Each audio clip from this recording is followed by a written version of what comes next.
Hello and welcome to another one of my videos, and in today's video I'm going to be talking about why I buy and sell fractional gold. It's very simple. There was a viewer who said to me, he's like, I don't really see you have bigger things than a quarter.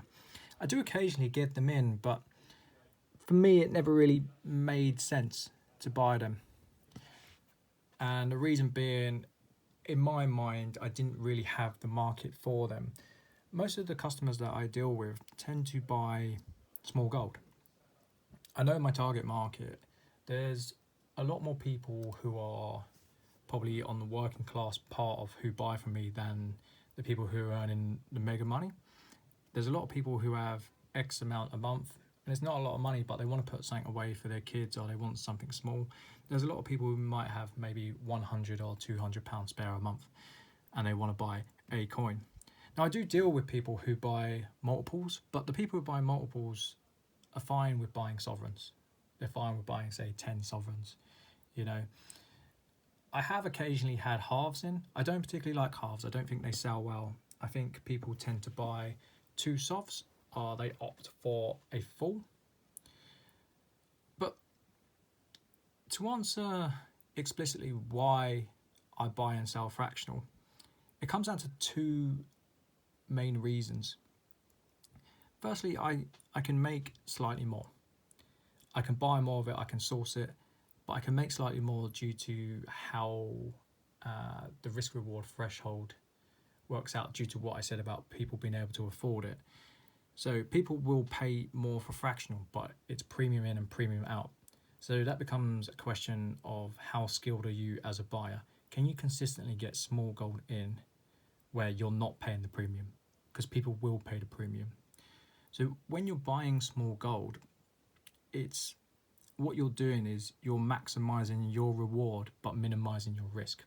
And when you buy larger gold, such as your ounce, especially now concerning the price where it is, you are maximizing your risk and minimizing your reward. Say you get in for spot and there's no buyers on the market and you have a cash call or you need to sell it quickly to turn it over, you're going to have to reduce the price. In terms of small gold, you can get away with putting it on the market and there will pretty much always be a buyer. If you're priced too high, obviously you're going to have to sell for less, but if you're paying spot or slightly over spot, you can still eke out maybe £5 a coin, £10 a coin. That's how I started trading gold. I used to buy from Hatton Garden Metals to the point where I'd spent over £100,000 with them. And all I did was I sniped small gold because they underpriced it. They've since put their prices up, which is a shame, but I did well out of it. It's a bit like if you walk down the street and you see a £5 note, you pick it up. And that's how I saw small gold. I'd pick one of these coins up and maybe I could squeeze £10 out of it. Easy, you know. Even better, I actually pay better prices now than I did back then as well. So I don't always make huge amounts of money on gold. You know, if I can make £20 a coin, I'm more than over the moon. I can sincerely tell you that's not the case. Most small gold I'll make between £5 to £10 on a good day.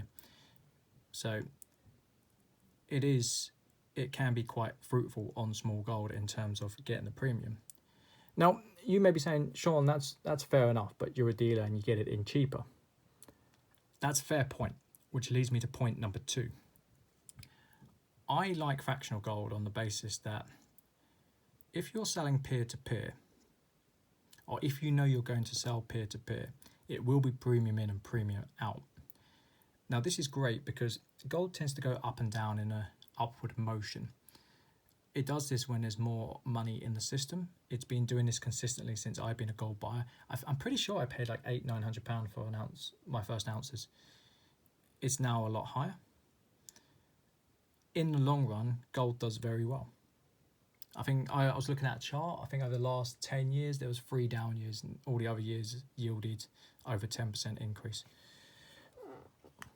So the question is, if you are selling peer-to-peer, which I hope you are because you'll get more bang for your buck, what can most people afford? And if you work on the idea that gold does go up and down in an upward motion, people are going to slowly get priced out of coins. I remember when these full sovereigns were, maybe, I think I was selling them for 260. I used to sell these, I think these were £66 I used to sell these for. The last lot I sold for 95. People are they're going to get consistently squeezed out the market the lower they are in terms of what they earn. So if you look at half sovereigns, I've been selling these for 175.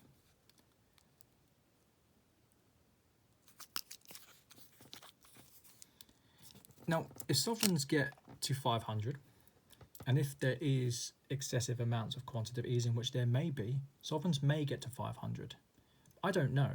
I don't know if they will, but it is a plausibility. If sovereigns get to 500 and people's wages don't keep up, people will start going for the smaller coins.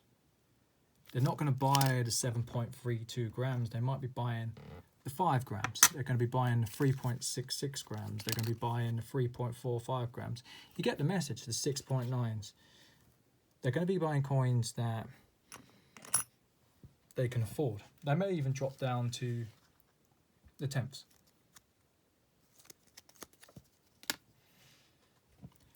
That's why I buy and sell small gold.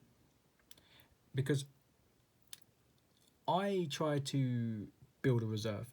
Every time I have a good month, I'll do this. I've had a good month. Oh, I'll put this to one side. Take this out of the equation. I just put it in a pot and I take it to my lockup and I'll leave it there. Because I know that even if I pay a premium for this, I'm going to get a premium back and it's going to grow, and the premium will always be there. There will always be people who will pay the premium. That is that. That's not a myth. That is a fact. You can look at any peer-to-peer selling platform and you always be able to sell gold at a premium. There are caveats to that. For example, if you bought poor coins, like 9-carat gold coins, potentially, stuff like that, it may not sell for the premium. You may have to sell for spot. The small gold, the 1/25 gram coins, they don't tend to do well. The 1/20th coins tend to do all right. I would stick with, unless it's semi-numi, so the 1/20th in terms of your lunars, I would stick to your tenths and I'd stick to your quarters. And I'll stick to small gold. So that's why I buy and sell fractional. I hope it's helpful. I hope it gives you an insight. So just to go over the points, I make slightly more on it. I think that gold will go up and down, and it also maximizes my upside but minimizes my downside.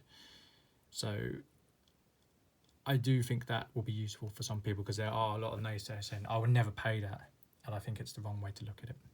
So I hope you enjoyed the video. If you did, please like, comment and subscribe.